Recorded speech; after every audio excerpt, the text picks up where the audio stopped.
Don't know where Sean is. Yeah, there he is. Hey, Seth and There Sean he is. Sports Radio here on StreamYard. We are in the wrong sides again. There we go. Back to the right side. So that's Seth over there. I'm Sean over here. Look, last week we were debating after the show what we were going to talk about this week. And wow, that for better. We could do 2 hours today without a problem. Yeah, look, sad day. Sad day. Sad week. Sad week. Sad day. Look, I remember, first of all. To be fair, we're talking 88 years old to 94 years old. Oh, agreed. I mean, look, they lived a long life, but today we're here talking. Look, we'll get into the baseball trade deadline at the end of the show and who made out better. But today is more about Bill Russell and Vince Scully than anything else. And Seth, we could talk about where in the pantheon the two are, but I don't think there's actually any debate that Scully's number one. Like, there is nothing that gets me past Scully. You can pull names out there just to be contrarian. You can throw out Harry Carey. You can throw out Jack Buck. But you're throwing out names for the sake of throwing out names. You may believe that they're better, but in that top three, he's in the top couple. He's in the top of the pantheon. So for those that have not been a fan of the show for a very long time, Seth and I have an interesting story about Vince Scully. And no, neither one of us met Vince Scully. But that would have been cool. That would have been cool. But when we were on our baseball road trip, this is like 5-6 years ago, Seth, longer, 8-9 years ago. It was right before I got married, so it was 2014. All right, 2014, so 8 years ago. This week, actually, 8 years ago. Seth had a tendency to buy tickets the day of any baseball game. And so we get to the game. So we get to whatever city we were going to, whether it be Seattle or Anaheim or San Francisco. And we get seats the day of. So Seth and I are sitting in the Vista View apartments. It had no vista. And there ain't no view. And there certainly ain't no vista of no view. Worst apartment I had ever seen, worst hotel that I had ever seen. This was in LA. And Seth's like, okay, we got tickets to the game. He had bought them on StubHub.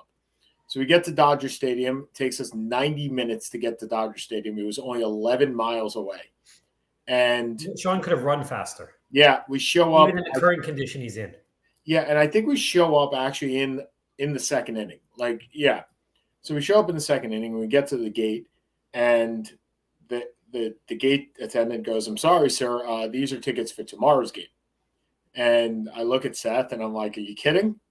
And no, Dodger Stadium had, I'm not sure if that is still a rule, but they had a rule that said you were not able to buy day of tickets after 1 o'clock. So, of course, this is a 7 o'clock game, and Seth had bought the tickets at 4 o'clock, so we had tickets for tomorrow's game. So I go to the, and we're meeting one of Seth's friends, Dale Hirsch. And so good memory. Did you look that up? No. Okay. So go to the box office, get 3 tickets. Now I'm on the phone with StubHub trying to sell the tickets. We're waiting for Dale to get in, and 2 things happen. Number one, it's Vince Scully bobblehead day, and we missed the bobblehead. And I'm still looking for a bobblehead. So I can send you a Joe Flacco one if you'd like. I do not want a Joe Flacco one. How about Johnson Harris? And I don't want Alex English baseball card. I want my damn Vince Scully bobblehead. And that is the day that Vince Scully announced that he was coming back for 1 more year. Yep. And we were on the outside looking in because we're waiting to get into the damn stadium when all this is occurring. And Dale Hirsch is just like, okay, whatever. But, yeah, look, some of the greatest moments in baseball history were defined by Vince Scully. I mean, I don't know about you. I've been watching highlights all day of what he did. I watched, obviously, Gets by Buckner is Vince Scully's probably most famous call. Yep. The Kirk Gibson call is the second famous, but it's also the second most famous Kirk Gibson call behind Jack Buck, who probably has the most famous call of Jack Buck. I can't believe what I just saw. But Scully was, look, Red Barber was the voice of the Dodgers. He brought on Vin Scully just to give a little bit of history, and then he went to do. Red Barber took the Yankees, and Vin Scully was the voice of the Dodgers at age 29. Seth, that is 29 to like 88. I mean, a career amongst careers. I don't know anybody else that comes even close to that. And we're only 57. We're only about 56 years away. Yeah. I mean, I remember when Harry Carey died. It was actually Yom Kippur one year. It was my first year of law school, so it must have been 2000. I think Harry Carey died. You can look that up. 98? Okay, so 1998, so senior year of college. Yeah, that makes a lot more sense. Senior year of college, Yom Kippur, and Harry Carey died, and I remember crying. Like, I remember crying because Harry Carey was the first voice that him and Bob Murphy were the first voices that I remember. And now you have Vin Scully, and I didn't cry this morning, but it sure hit me like a ton of bricks when I woke up and saw that he had passed away. Tim Kirchin does great work, and he's the biggest historian that I know of on ESPN. He did a great monologue today on Vin Scully and what he meant to the program. And gotta tell you, I'm not the biggest Michael Kay fan, but his historic recollections of Vin Scully, and he said it best. Anybody that is a baseball fan today is a little bit in mourning for this guy because he is the voice. He is the guy that you remember the most. I mean, we all have our Jack Murphys or our Howie Roses, or for you, I'm sure it's John Sterling. We all have somebody that you really? Scooter? How many Yankee fans do you know actually like John Sterling? It's not a like. It's a voice of your team, whatever team that is.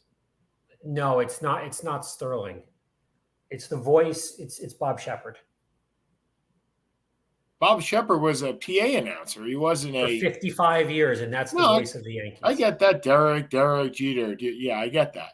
But the voice of your team was who? Scooter? Bobby Mercer? I mean, Ken Singleton? I mean, no, the Yankees didn't have that. The Yankees don't have one of the last 20. If you're going to look, I guess it's Sterling or Kay. Yeah. I'm not a fan of either one. I like Kay better. Sterling, I find it. Well, Sterling's annoying. Yeah. Pompous and annoying. But Susan Waldman, not your brand? She was fine. She's fine. I mean, in this case, the Mets actually have it over the Yankees for the majority. First, you have Bob Murphy, then you have Howie Rose, and now you have Gelb and Cohen and Keith Hernandez, right? I mean, Keith Hernandez last 2 weeks ago gets his number retired. He doesn't get his number retired without being the voice of the Mets for the last 20 years. No, right? He doesn't. No, the Mets have been very fortunate. You've had, as you said, Hernandez. You've had Gary Cohen. You've had Bob Murphy. You had Ron Darling. Yeah. You've had Ralph Kiner. I mean, you have. That's going back. Yeah, it's going back. But that's with Murphy, right? It was Murphy, Murphy, Nelson, and Kiner for like 20 years. No, I enjoyed Rizzuto because Rizzuto was a fun homer. There was no arrogance with his homerism. He was just Scooter. Yeah. But I can't say that about. I mean, I can't say that about Sterling. Sterling reminds me of Johnny Most. Yeah, downright homer. It does not downright homer. So I mean, and Scully. Michael Kay said today. When you think of it says something when you think of a team, and the first thing that you think about is the announcer. You don't think about any of the players. Like if you're thinking about the Dodgers, I mean, Scully may be the first name. I think Jackie Robinson to me would have been the first name. But other than that, Koufax doesn't get it over Scully. Like if you're putting I love how Nabate always puts, and we talk about Nabate a lot. He's a good friend, very knowledgeable, but he talks about Mount Rushmores. And on the Mount Rushmore of the Dodgers is Vin Scully. Like, even though he never played a game on that team, he's got to be on that Rushmore. I'm thinking it's him, it's Kershaw, it's Koufax, and it's Jackie Robinson. Those are your four. I mean, is there anybody else that you would? No, I mean, kind of going through it in my You could head. put maybe Duke Snyder, Not Snyder, not Campanella. Drysdale, Campanella, Newcomb. No, none of those guys. Right. The next guy would be Valenzuela. Yeah, but he didn't play long. I mean, popularity-wise, certainly. He wasn't as good. He was nowhere in the ballpark as good. But Valenzuela was the most popular player in baseball by his rookie season. Yeah, but so was Hideo Nomo. Yeah, but no, Valenzuela revolutionized baseball back in '81. Yes. Again, I don't think of him as a player at that point of that caliber, Robinson, Koufax, so on and so forth. But, from a popularity standpoint, he was revolutionary. But no, I think the four names on the Dodgers, Rushmore, I think you pretty much hit on the head. Yeah. All right, so we can certainly come back to Scully in a little bit, but let's talk about Bill Russell. And we were celebrating your kid's birthday at the zoo when it comes across, and your line is, well, we don't have to worry about anything else about the show this week. We got Bill Russell passed away. Look, your dad who also a fan of the show, highly respected person in my life. Yeah. Has said that Russell's the best player he's ever seen. Yep. Obviously, you and I never saw Russell play live, but no. But the stats that Russell put, look, 11 rings in 13 years. Yeah, is 11 rings in 13 years. It's not Frank Rossetti. Right. You can't gauge Russell on analytics. You can't gauge Russell on his offensive statistics. Number one, he's unanimously thought of as the best defensive player of all time. I don't think I mean Rodman, I guess, but he was the best player on 11 championship teams. He literally forewent offense. Forewent is the correct word? Because you can't, I guess he foregoed doesn't sound right. He sacrificed offense. Sacrificed offense to concentrate on defense because he's the first player to do that. Yeah. Because he had offensive players like Kuzi and John Havlicek and JoJo White and Mel Newell and Larry Siegfried. Like, he had all these great players around him.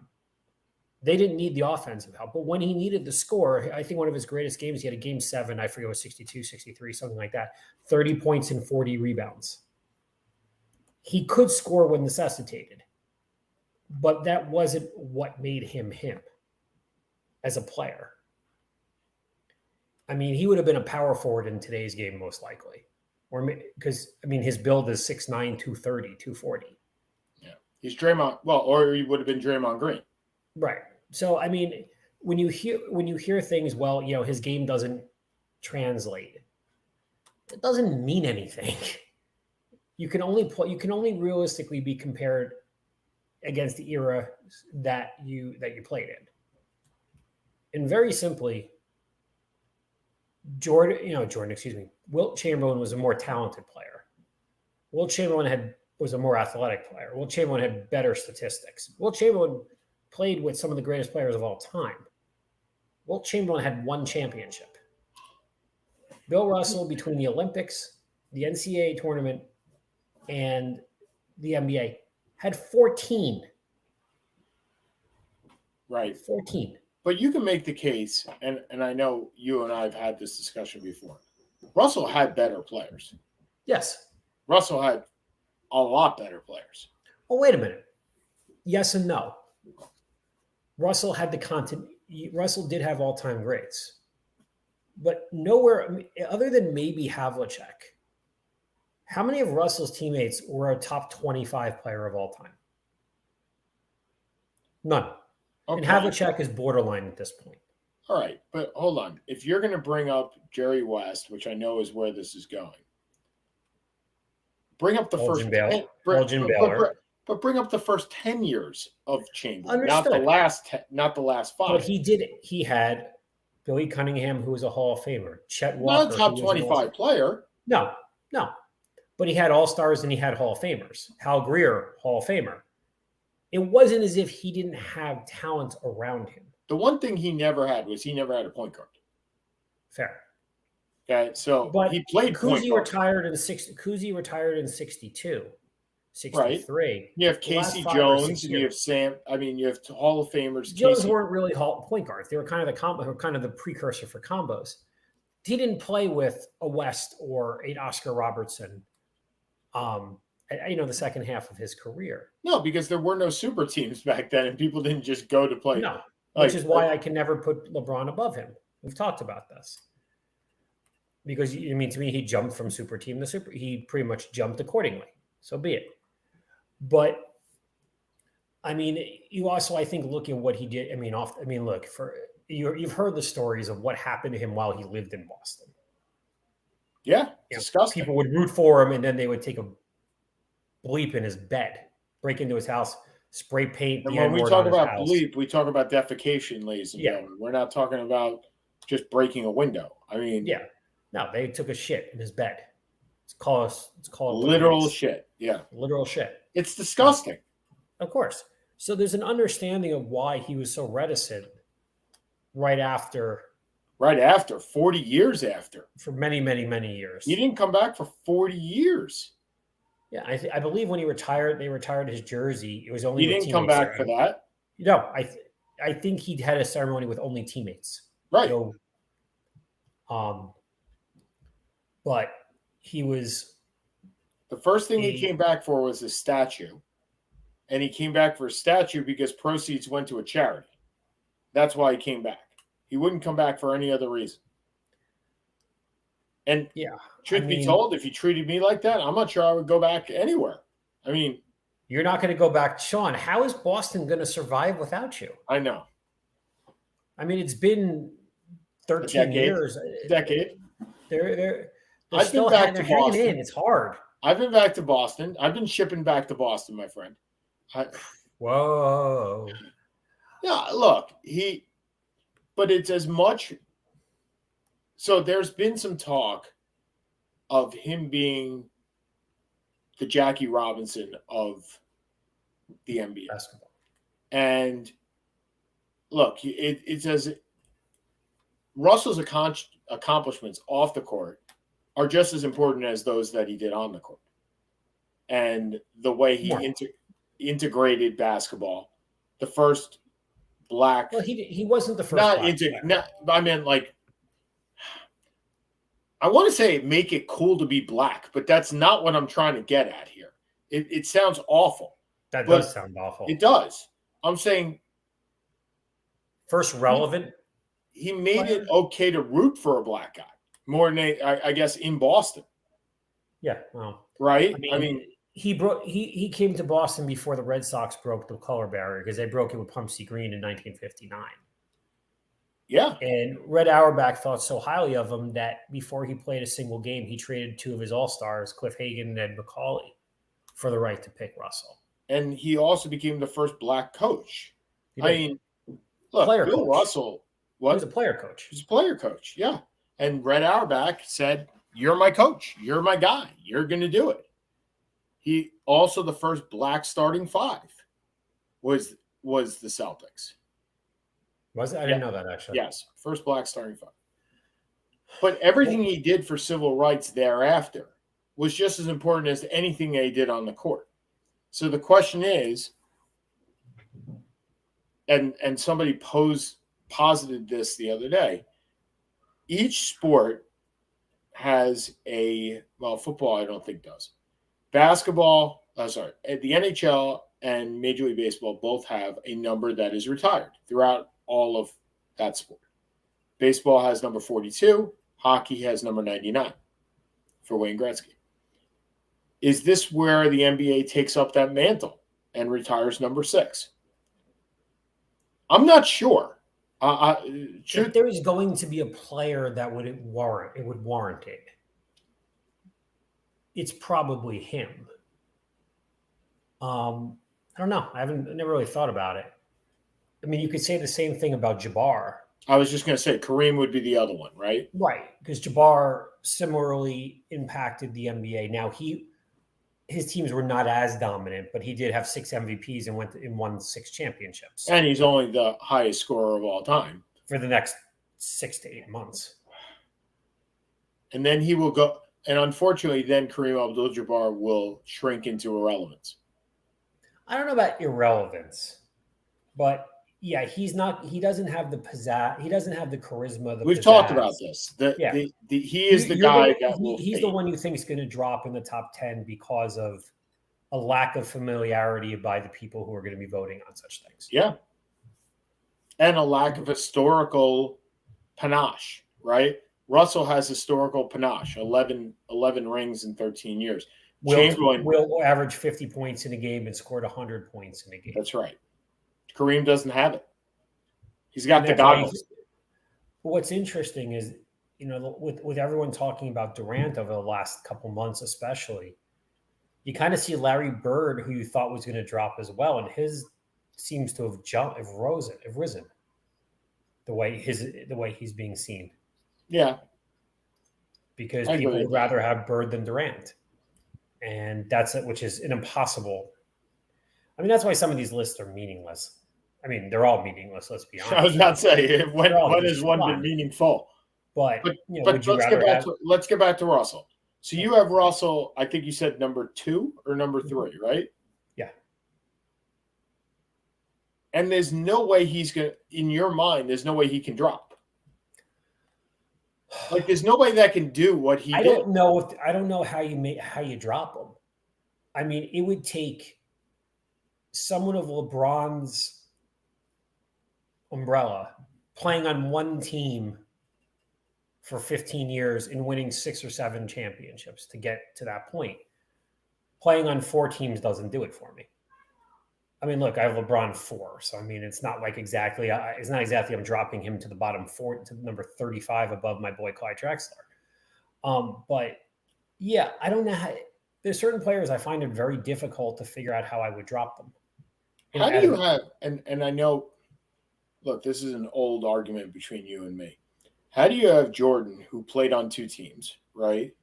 Your goal is to keep on one team and to win championships. And Russell obviously hits that hook, line, and sinker and hits it more than Jordan. How is he not above Jordan? For you, I don't view him above Jordan for me. Oh.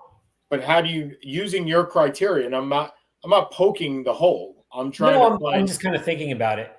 Or do you just disregard everything he did with the Wizards and say, okay, well, I completely disregard everything he did with the Wizards. I mean, he played for the Wizards, and I think we've talked about this on the show before.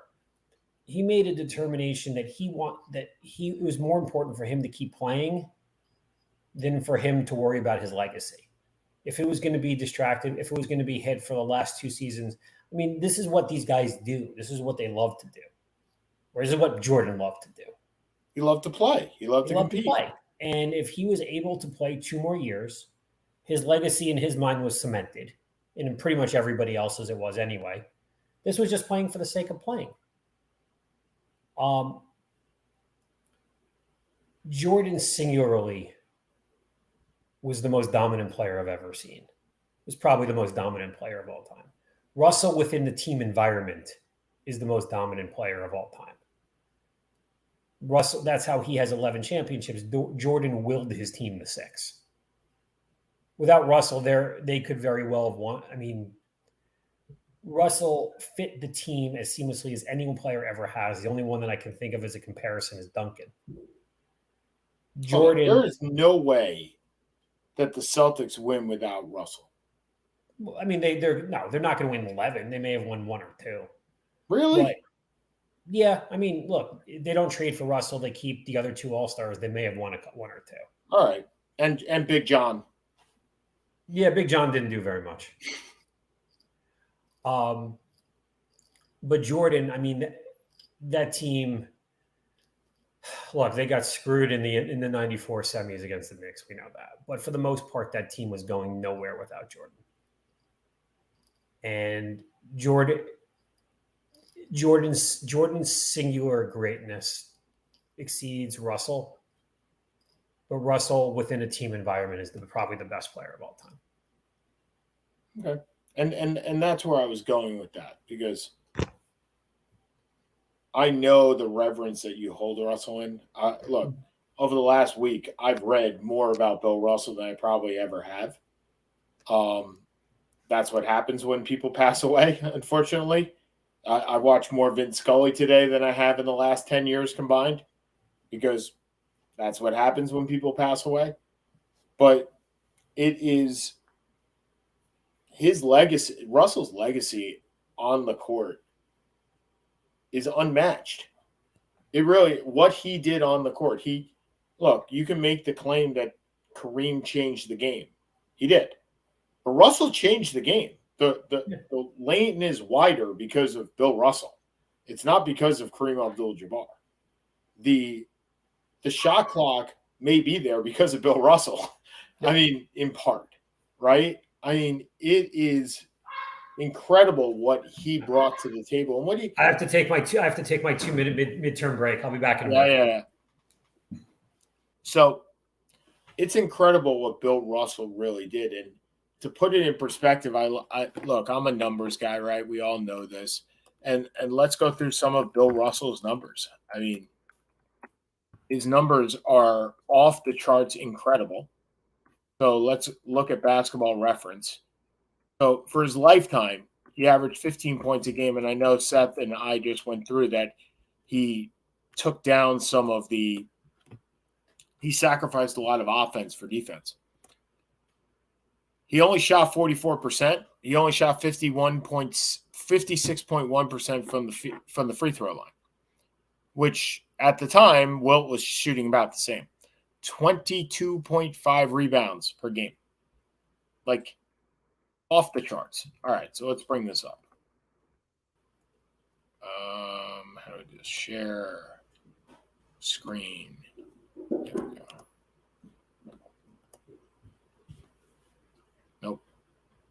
Nope, that's not what I want to do. All right. Well, Seth's back. But anyway, and there's Benny. That's my nephew. Benny. Hey guys. This is my room, by the way. I'm in his room today. So anyway, okay, Benny, you're gone. Yeah. So we were talking about. Now you know how it feels. Yeah, I do. So Russell's stats, we were just going through this. So Russell only shot 56% from the free throw line. Not a great free throw shooter. 44% from the field goal, which at the time was about what you got, right? Because if you shot more than 50, you were dominating, and that's what Wilt was all about. But rebounds, 19.6, 22.7, 23.0, 24.0, 23.9. He went up to 24.7 rebounds per game. That's a lot. Remember, today's rebound leaders are in the 12 to 14 range. Like 12 to 14. He did 24 rebounds per game. And look, it sounds like arcade numbers, because then you look at Wilt, right? And he averages 50.1 points per game. And you're kind of like, and he had 100 points in a game. You look at those and you're like, remember, Kobe's best game was 81. And that's the second highest of all time at 81. And Wilt did 19 more than that. Now, he didn't do it against Russell, though. Could only imagine if he tried to do that against Russell. But so if Russell is the number 2 player of all time for you, is he the number 1 center? Because there are differences, right? There are differences in being a player, a complete player, and just manning your position. Because I can make the case that Wilt's probably the best center of all time. You can. I don't make it that Kareem is. No. But I think the question is, if you had one game to win, who is your center? It's Bill Russell. If I had one game to win and I needed a center and he's healthy, it's Bill Walton. The problem is he was only healthy for 2.5 years. Walton could hit free throws. Yeah. And Walton played similar defense, and Walton could throw the outlet pass, and Walton could shoot. Walton's the big mystery of all time of what could have been. Well, so is Greg Oden, right? I mean, Yeah, but Greg Oden never proved anything on a professional level. no, I know that, but I'm just saying, like that, like you can make the case that Sam Bowie is there. There are lots. No. Bill Walton was an MVP. Sure. He was on his way to a second MVP. The Blazers were the defending champions were 50-10. And they had no other Hall of Famers, very few, no real all-stars on their team other than Walton. They had Maurice Lucas, they had Dave Swartzik, they had Didn't they have Bobby Sidney Griswold. Wicks?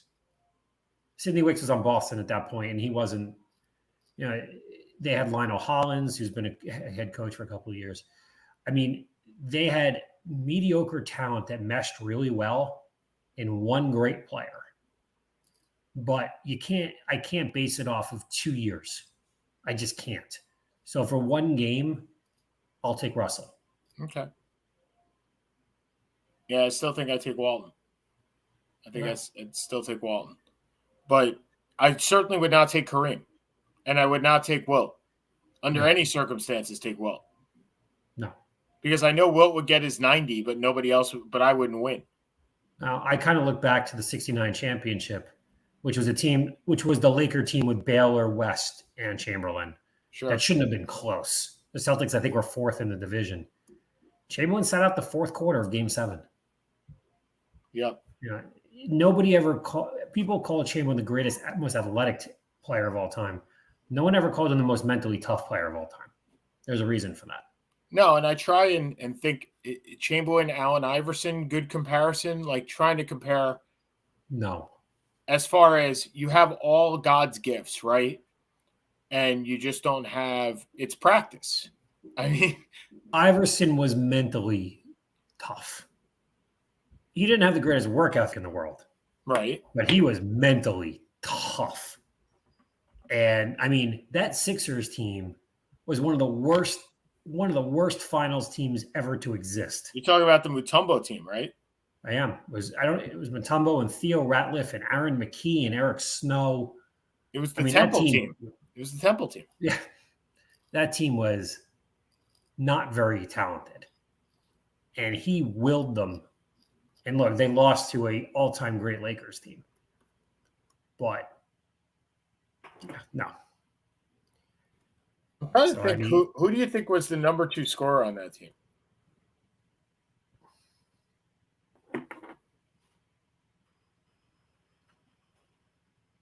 I can't even guess. Hold on. What year was this? 2001? Probably Mutombo at 13 or 14 a game. Hold on. Teams. 76ers. I can't do this. Hold on. Sorry, everybody. I'm trying to get this. I'm just reading some more fun. Here we go. 2000, 2001. Is that what you were saying? Yeah. All right. Yep. They lost in the finals. Yep. Good call on that. The number 2 scorer on that team. Points per game was Theo Ratliff. 13, 12. Yeah, 12. So Iverson goes for 31. Ratliff goes for 12. Mutombo goes for 11. Aaron McKee goes for 11. And then Eric Snow goes for 9. It reminds you of the LeBron team that went to the final against the Spurs and got absolutely obliterated. Yeah, where LeBron, willed his team to that finals. Against the Detroit Pistons, right? That game against the Pistons where he scored 25 in a row. Yeah. He was just scoring at will, right? And nobody else could touch him. What were you reading? I'm sorry, I interrupted you. Russell scored the second most rebounds in a game, 51. I'm just reading some of these. In an all or nothing game between the college and the pros, he never lost. 22-0. He never lost. Yeah. Game 7s, he never lost. And for those of you who are like, well, yeah, he still only averaged 15 points a game. He won 5 MVPs. So while we're talking about him within the team environment, he won 5 MVPs. So it's not it's not all. No, but international. something is to be said that there were only 8 teams at the time, right? Yes, but you can also say that the talent was much less diluted. I'm not saying I'm not saying that. I'm saying that there were only 8 teams. So there really only had more names. I think it was 12. I think it was 12. 12 Was it teams. You're thinking of hockey that went from like 8 to 16. Okay, so you probably only had three competitors for MVP on a yearly basis. No, absolutely not. You had, just going quickly through some of the names You had off Wilt. the top of my head. You had Wilt. You had Hall of Famers here: Wilt, Baylor, West. You had Bob Pettit. You had Oscar Robertson. You had Nate Thurman. You had guys who were. I mean, Nate Thurman wasn't. Nate Thurman's not in that category. No, but not an MVP. But he was a Hall of Fame player. Okay, but you're not when you hold on. When you say Baylor and West played on the same team, so only one of them was ever going to be the MVP, not the other one. Is what I'm saying. There were only 12 teams. So only the best player on each of those 12 teams is probably in this running for MVP, which means there's really only 3 or 4 that are in the stratosphere of Bill Russell. Interesting. I mean, I'm actually looking up how many teams there were. It's Russell, Chamberlain, either West or Baylor, and Robertson. That's it. Pettit in the early parts, not in the later parts, right? Yeah, he was till about 61, 62.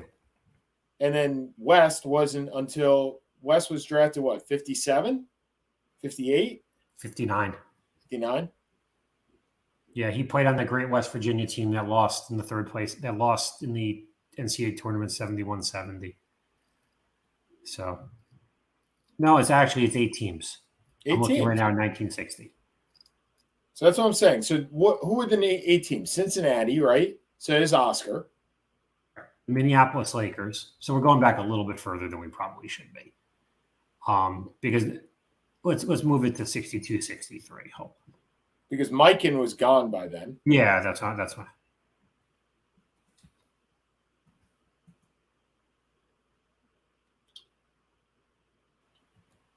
You got Elgin, you got West, you got Wilt, you got Oscar. The Knicks didn't have anybody at that point. No, Frazier and Reed weren't there. You got the Celtics. You have the Syracuse Nationals. Maybe Dolph Shays. Maybe. Yeah, that was after his prime. Also, to be fair. Fort Wayne. What'd you say? Wasn't Fort Wayne at that point the Pistons? Fort Wayne Pistons. They were Detroit. Oh, they were already in Detroit. Yeah, but I mean, look. The gist is, I get it. You really had 4 teams that were relevant. It's an interesting point. But, I mean, so Russell won 5, Chamberlain won 5.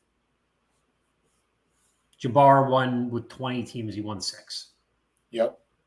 Magic won 4, right? 3.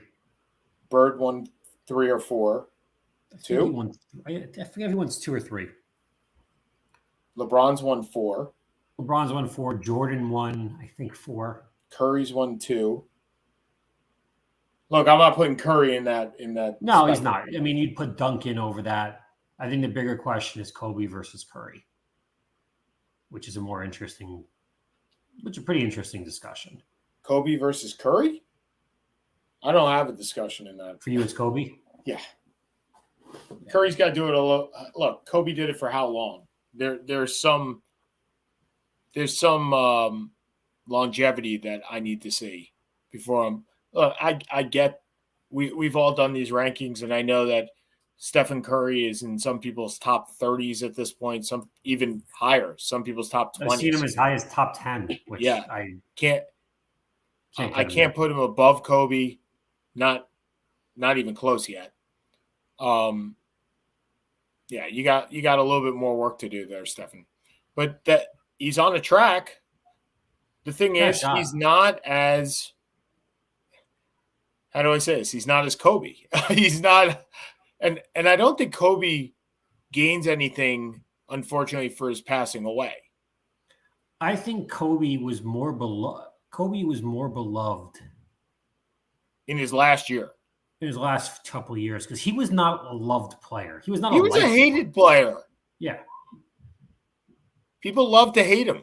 much the same way as people love to hate Jordan. Jordan's much more revered now that he's retired than he ever was when he was in person. Well, because the teams you root for, you're rooting against them. Who did I root for in the 90s? Well, that's what I'm saying, right? But you still respected the living crap out of him. Oh, yeah. Kobe tried to force his way out of LA. He bitched and moaned with Shaq. He pretty much threw a playoff series. I mean, he was also like he was arrested too. I mean, let's put that in perspective, right? It's a whole other thing. But I mean, look, nobody's going to have Kobe under the top 15. I mean, I'm not a Kobe guy, and I still have him around 11 or 12. Yeah. So I mean, but I think we're just kind of going off. So who's the most like Russell in today's NBA? Is it Draymond? Is that your most like Russell? And I know I'm asking you basically an impossible question, right? It is, because if I compare, how do I legitimize Russell as the number 2 player of all time and compare him to the 3rd or 4th best player on the Golden State Warriors? I mean, yeah, the game is. I mean, Green is a great defender. He wasn't the shot blocker that Russell was. It's a relevant comparison, but I don't know what the answer. I don't think there's anybody comparable. I think Duncan probably would have been the most comparable. Because Duncan, incredible leader, played, with defensive maestro. Now, again, Duncan was a better offensive player. Duncan had the relationship with Popovich that Russell had with Auerbach. Yep. I think that's probably, again, if Russell averaged 5 more points a game, I think that's the very easy comparison. But again, he also averaged 10 rebounds a game more than Duncan did. Yeah. So there's your trade-off. Where do you have Russell? Look, I have Russell in the top 10, and I'm not very good at these rankings. There's nothing to be good at. No, I mean, I don't like him. Is he 7 or 8? Is he 4 or 5? All right. I mean, on a high level, we all have the same base 10, give or take. So I have LeBron 1. I do. I have had LeBron 1 for the last couple of years. Since he won that championship with the Lakers, he became number 1. So not similar to the Brady argument of years ago. You will never get that concession from me. Okay. If he wins another one at 41 with the Cavaliers, if he goes back home, I think he might come around. No. I can't give it to him the second he went to Miami. But can't win. Look, I made the argument 10 years ago. I know you did. I don't see what's changed. He left Cleveland. Look, if he goes anywhere but Miami, no issue. He goes to play with the second best 2 guard in the league. Okay. And then he went away and still did it. They got old. He went to play with the rebounding champion and with Kyrie. And then he leaves them when they're kind of in flux to go to play with Anthony Davis, to go to LA. Hold on a second. So I get what you're saying. I do. Okay. You're getting that he went to all these different places with with players, right? Jordan they just had Scottie Pippen there. And they brought in Dennis Rodman and they brought in Hall of Famers. Instead of him going to them, they came to him. Yeah. Every great player has great players around him, except for Allen Iverson. It's why I don't hold it against Bird that he had the greatest front court possibly in the history of the NBA. But I don't understand why you don't. Because he didn't jump. Back then, there was no jumping. Doesn't matter. You could request no, you couldn't. Trade. You could request the trade. You could request the trade. Oh, come on. So there can never be somebody better than Jordan in your eyes because nobody stays around for 18 years with the same team anymore. No. If he went anywhere other than Miami, I don't have an issue. So take away his Miami years. Take away his Miami years. He's won 2 championships. He's won 3 MVPs. 2 championships and 3 MVPs. Great player. But those numbers don't compare to Russell or to Jordan or to Jabbar. So what I'm saying is he wins another one with the Cavs. He goes back to the Cavs. He wins another one with the Cavs. He's got two. Back to the Cavs. I think he actually will wind up with the Cavs again. He's going to go end up wherever his son right, and I think that'll be the Cavs. How do you think that's going to be the Cavs? You don't think little Bron's going to be drafted? Yeah, I think he'll be drafted by the Cavs.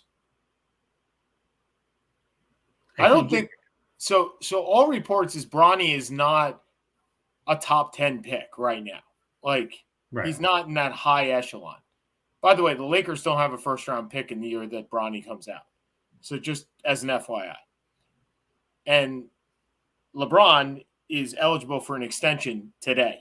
So let's see how that plays out too. I think they both wind up back with the Cavs. I just do. So let's say by the way, Palace Laundry. Oh, I thought that was like Malice in the Palace. The shirt that you No, this is actually a Rolling Stone shirt from like 1971. Oh, okay. Well, now you've aged yourself again. Anyway, so he wins another one wherever he wins another one. And he wins another MVP because he probably should have won the MVP last year. Or 2 years ago, not last year. So he wins another MVP. He's got 3 MVPs outside of Miami. He's got 3 championships outside of Miami. How is he not in this? Like you've totally taken him out of the discussion. Yes, I took him out of the discussion 11 years ago. Yeah, dude, I have him at number 4. It's not like I have him. It's not like I have him number 15 or Zach Ziskin has him number 9. I think that's ludicrous. I get it. All right, so I got LeBron 1, Russell, Jordan 2. No, Russell 2, Jordan 3. I go between Wilt and Kareem 4 and 5 because I want to give Kareem props, and I still want Kareem to always have props. And as I said, I think he's going to fall into irrelevancy. It's unfortunate, but I think he will. And I don't know, 6 MVPs, 5 championships. I'm not sure irrelevant. But it's all in the 1970s, which nobody remembers the NBA. It's fair. Nobody knows the 1970s NBA. I'm just saying when the most famous Celtic in the 1970s is Dave Cowens, nobody remembers the NBA in the 70s at all. Can you name the all NBA team for the 1970s? I don't know what it is, but can you name it? I'd be shocked if you can name it. Let me think. I'm going to go look it up because I don't know it. No, I don't think anyone. I think your center's Jabbar. I think that's the easy one. Yep, there was one. It was Sporting News made it. Sean Havlicek is the all-decade team. Okay. Havlicek is the 2 guard? Havlicek is on there. Yep. Okay. There's nobody on the 6. Dr. J didn't come over in time. Dr. J is on it. Okay, that's 3. But that's what I'm saying. Like Dr. J's on it and he didn't play half the decade. Well, he played the ABA. So it's an all basketball 70s as opposed to an all NBA 70s. Okay, fine. So keep going. So you got 2. You got 3. You got 3. So get the other 2. Good luck with that. Rick Barry? Nope.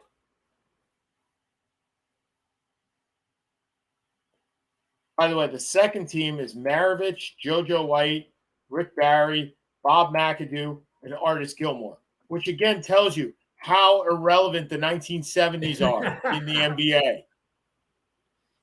Tiny Archibald? Nope. I think he's on the 3rd team, actually. 3rd team, Jerry West, Bob Lanier, Wes Unseld, Dave Cowens, and is there only 4? Jerry West, and Tiny Archibald. This is fun because the fact that you can't figure it out just tells me how irrelevant the 70s were. George Gervin? Nope.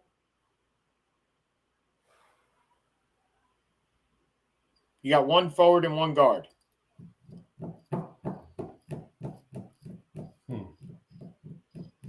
Can I get a hint somewhere? Sure. The forward's over 6'4", and the guard is about 6'4". No. Okay, so the forward won an MVP. Elvin Hayes? There's your forward. The guard Wow. did not. The guard did win a championship. Dennis Johnson? No. Walt Frazier is your guard. In the 70s? Yep. Wow. That's your all-NBA team for the 1970s. That is one. Now, Frazier, look, if I have to take a point guard if I have to take two, if I can get a 3-guard offense in one game, I may very well have Walt Frazier as my third guard with Magic and Michael or Magic and Jerry. But I think of him as the 60s. I don't think of him as the 70s. That's just how bad this is. That decade sucked. This is like the 1983 NBA draft.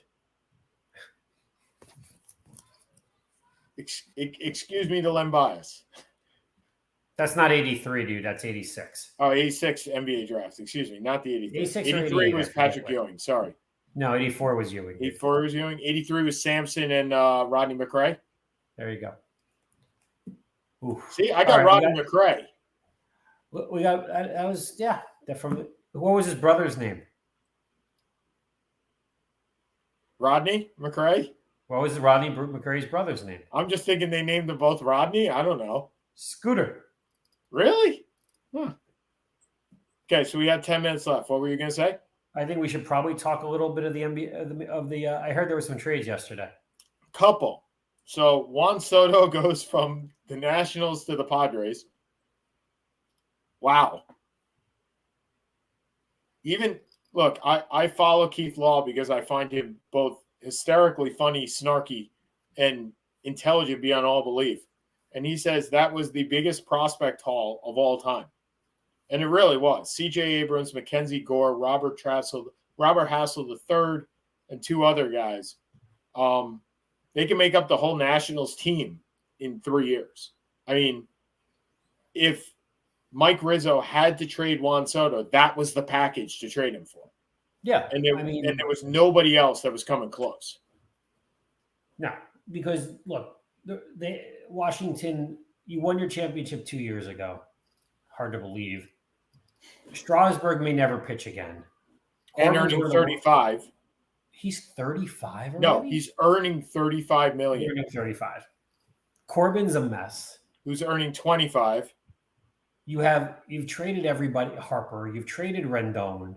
No, you've just let them go. You haven't traded any of them. That was the problem. Oh, that's right. That's why they needed to trade Soto, because they let the other guys just go.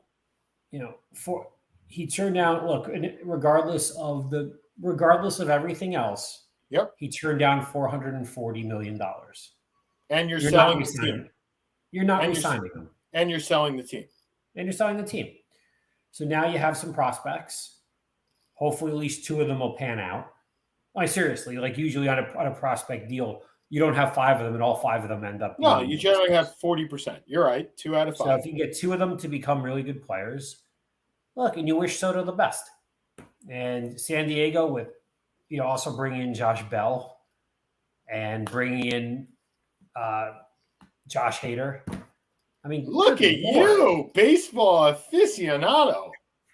I mean, how could you not follow it yesterday? It was like crack. That's what I was just gonna say. It was baseball crack. It was like refresh all day long on Twitter. It was baseball crack. But look, San Diego has primed themselves up with the best 1-2-3 combination for the next 2 years, and that being Tatis, Machado, and Soto. And I will tell you flat out, if they can't sign Soto in 2 years, they're going to flip him at the trade deadline and get 3 prospects back for him. Yep. So this is just can San Diego win a championship in the next 2 years? Yes, they can. They can. They can. Can they ever beat the Dodgers? Meh, who cares? But they can win a championship. They're more interesting than the Dodgers are now. I don't know if they're better. But are they a better team than the Dodgers are now? I'm not sure. No, but they're more interesting. By the way, wouldn't you like to have been Eric Hosmer yesterday? Like, talk about a guy. He's batting .268, and he has more power than anybody else in baseball yesterday. So, for those that are unaware, Hosmer, who signed a 8-year, $144 million contract, had a no trade clause in his contract. He was supposed to be sent over to the Nationals in the Soto deal. He said, nah, not in it. I'm good. I'm good where I am. Because why would you want to go to the Nationals in that deal? So they take Luke Voigt and they put him in the deal, and they ship Hosmer, ship him back to Boston. But they have to cover almost the entire deal. Did you know that? They covered almost $39 million of that deal. So Hosmer's basically a free guy. So now I can definitely see Boston, if Hosmer doesn't produce, just cutting him. What do we care? We got the money. We can just pay him. Doesn't matter to me. Yeah, I don't know why you would cut him. He's a good player. He's a good clubhouse guy. I mean, and you're not paying for him, so you might as well keep him. Actually, like he most hated man in San Diego yesterday. Most hated. Yeah, and you know nobody hates anything in San Diego. It's San Diego. Everybody's happy. Yeah, I guess so. So anyway, so that was one trade. The Nationals, the Braves definitely upped their value yesterday. They got Raul Iglesias as their closer. They made a couple of smaller deals, and the bigger deal is that Julio's son? No. And the biggest deal was they signed Austin Riley to a 10-year, $220 million contract. And I don't know what they're putting in the water in Atlanta, but my God, they get great players on great deals. Matt Olson, under $30 million. Riley, under $30 million. Acuna, Riley's $20 million. Riley's Acuna, under $20 million. Abelis, under $10 million. Like, for 7 years. I don't get it. I just don't get it. All right. We got 3 minutes left. Welcome back, Jacob deGrom. Thank you. Because you know what? The Mets didn't do very much yesterday. They got Michael Givens. They got Tyler Naquin. They got a couple of pieces around the edges, and Darren Ruff, but they didn't get the big kahuna. But they got the big kahuna on the mound last night. 5 innings, 1 run scored. Welcome back, Jake deGrom. For the love of God, Mets, please make this guy healthy in September and October, because him and Scherzer will be fun. It'll just be fun. And I look forward to facing Juan Soto. Well, the NFL's had an interesting week as well, because they can never really be out of the headlines. You have Deshaun Watson getting a 6-game suspension, which the whole point was that they brought in an independent arbiter to make the call. She makes the call. Pretty much, Roger Goodell says, no good. I'm doing this myself. I'm sure that'll go over beautifully with the NFLPA. Hey, that's what they signed up for. And we got some other stuff that's going on with, and we'll talk next week about how much the Dolphins lost for, quote, tampering, which is the most ridiculous thing I've ever seen, because they were docked a 1st rounder and a 3rd rounder and like millions of dollars, and Stephen Ross can't do anything. But Daniel Snyder seems to still be doing Daniel Snyder things. Like, I just don't get it. But we'll talk more about that next week. Okay. For Sean Palmer, that's Seth Kamens over there. We'll see you guys next week. Have a good one, everybody. Adios.